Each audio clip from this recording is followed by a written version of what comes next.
And we're back to the Beth Beskin Show. The Beth Beskin Show.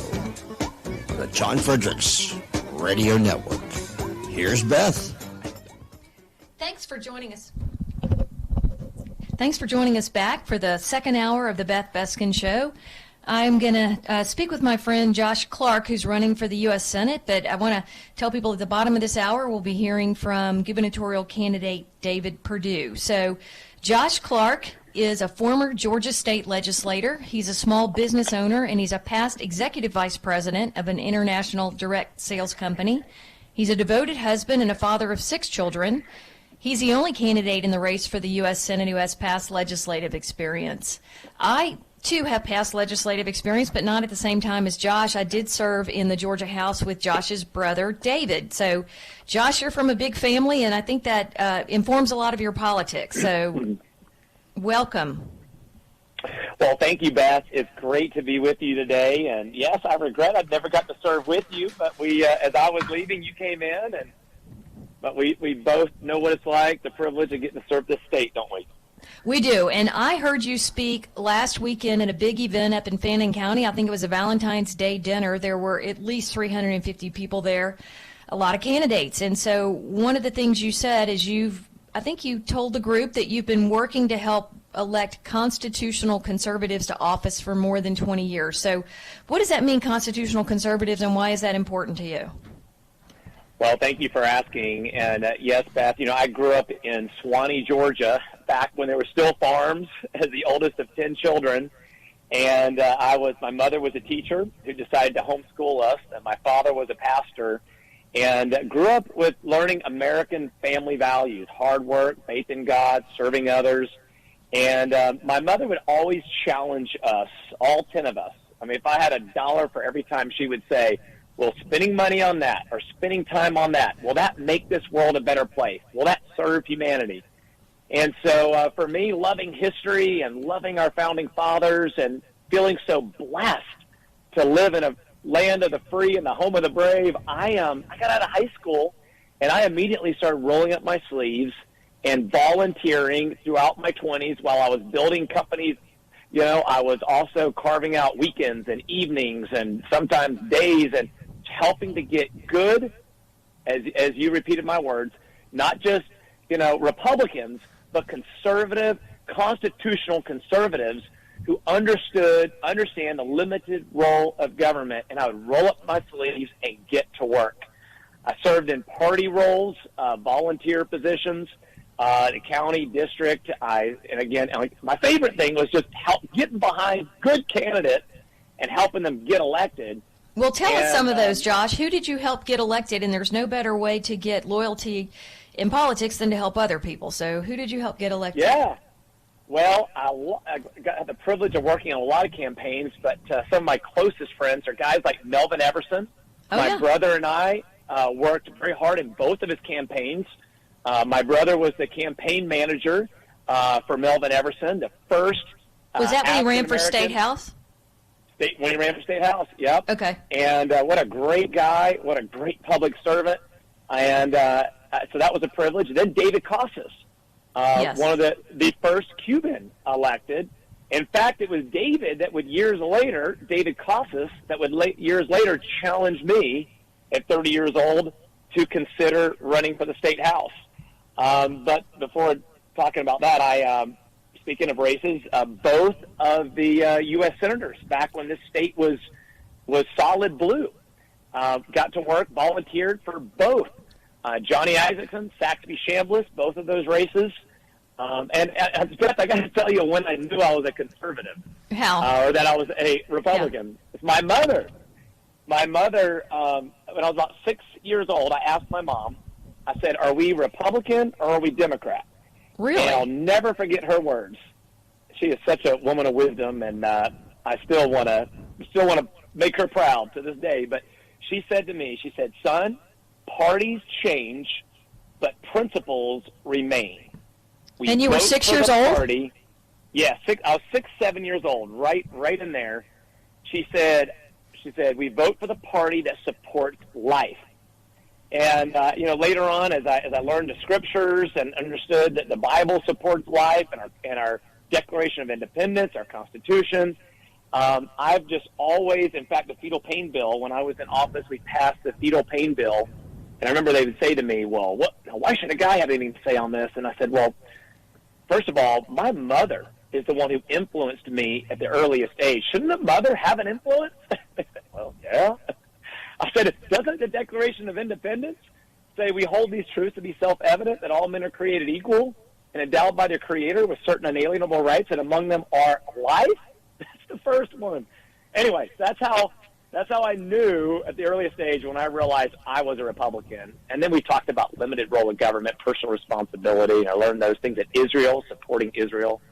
But so I just, in my 20s, I didn't have any ambition that I was going to be in office. But Right. I just believe that when the righteous are in office, the people rejoice, the Scripture says. But when the wicked rule, the people mourn. And I felt like I can't complain about things or take for granted that we have this freedom unless I'm willing to roll up my sleeves, put entertainment aside, and go out there and do my part. And my brothers, they did their part. I'm so proud of them. 4 of them served, followed heeded mom's advice. What can you do to serve your country, make a difference? They served in the military, 4 of them on the front lines, bullets. Wow. I know whizzing David by did, them. but you did Yeah. not serve in the military. Is that right? Yes. No, my claim to fame is I helped raise them because my mom lost You were the her oldest. health.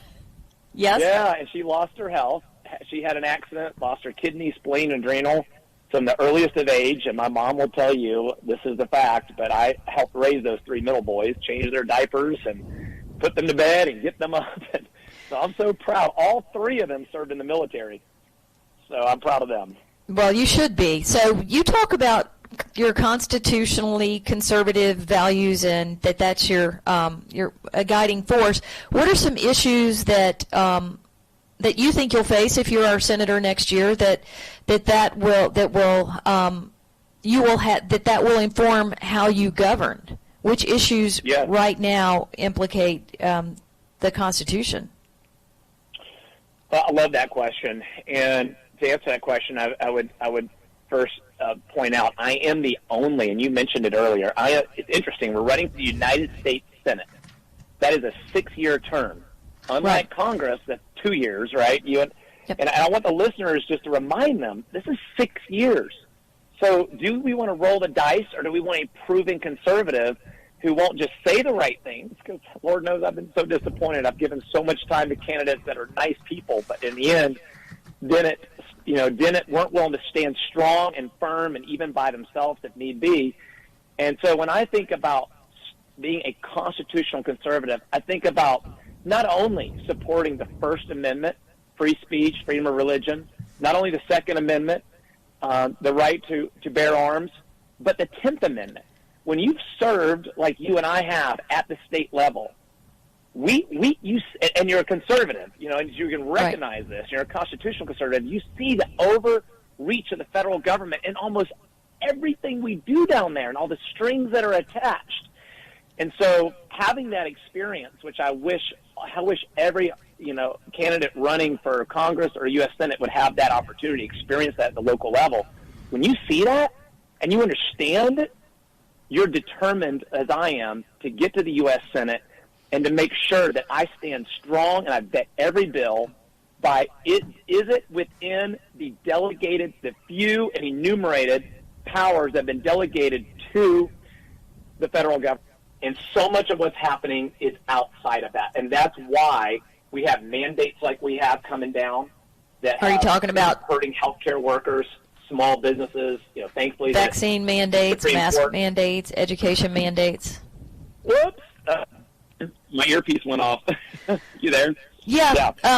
I had a question when you were talking about you are a proven conservative, and people need to pay attention to that because it's a 6-year term. I mean, clearly no one thinks that the incumbent, Raphael Warnock, would be a conservative. So you're talking apparently about your competitors in the Republican primary. And that's Latham Sadler, Kelvin King, Gary Black, and Herschel Walker apparently is a candidate in this race, although I've never heard him say anything. And that reminds me, Josh, I would invite Herschel Walker to call in and talk to us. Our phone number is 804-778-8888. I'm glad you're joining me today. I have previously interviewed all of those other candidates. I'm inviting Herschel Walker to come on. Frankly, I don't know if you've heard anything I've not heard. I've not heard him say anything substantive anywhere. He sends out requests for funds. I get an email, every other day or so on that.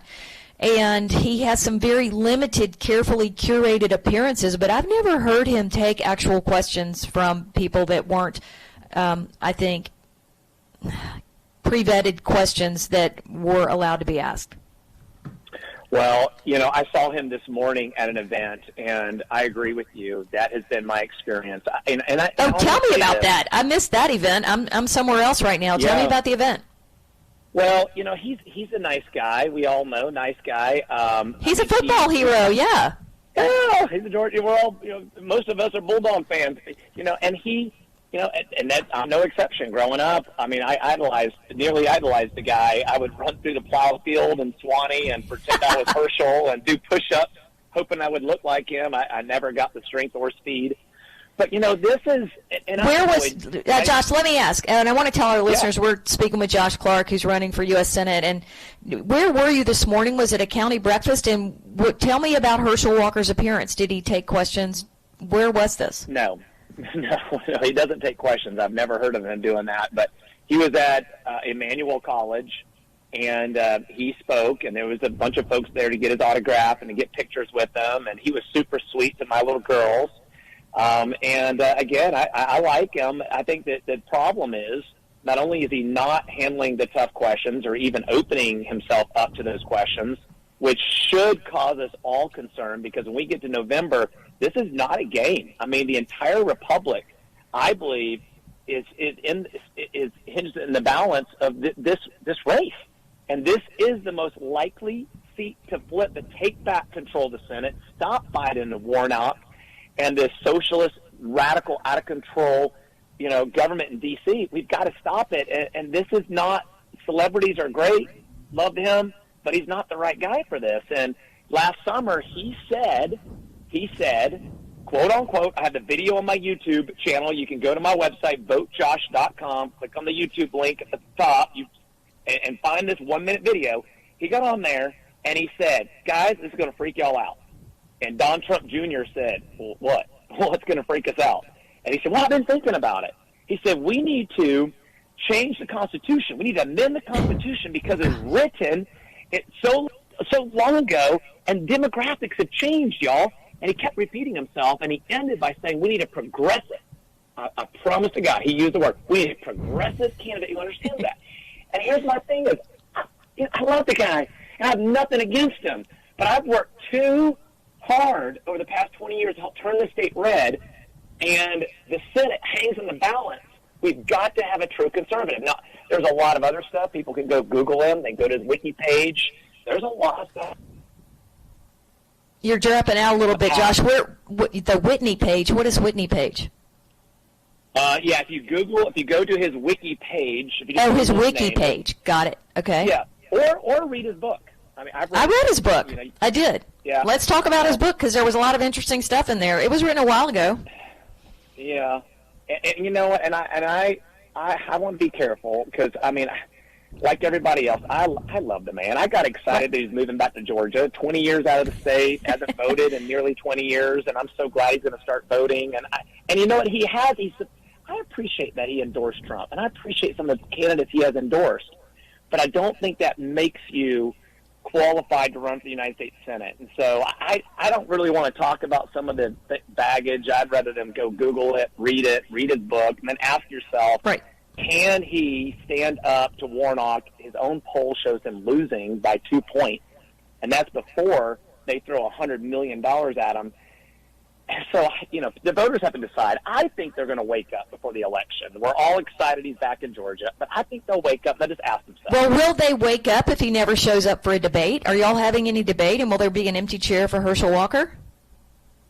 You know what? Your guess is as good as mine. I am praying. Well, I think it does a disservice to the voters, to the Republican voters, if we've got 5 candidates in the race, but one is not talking. the one who's the presumed front runner with the most money and the Trump endorsement, won't say anything. And you're saying you've got a video of him last summer saying something that most conservatives wouldn't think is a conservative message.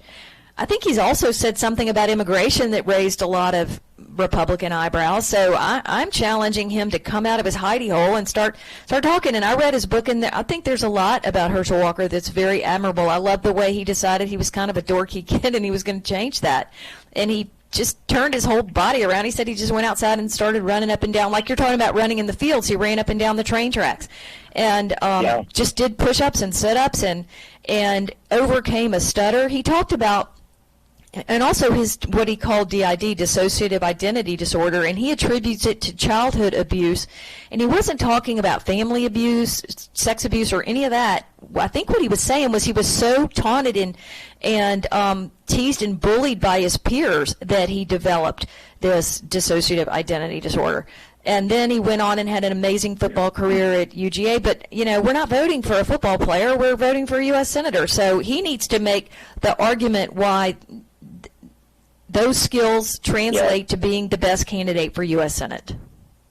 And he needs to start practicing debating now. If he thinks he's going to go up against Warnock in November, he needs to come out now in the primary and get comfortable discussing the issues. But you know what, Beth? Here's what we're going to do.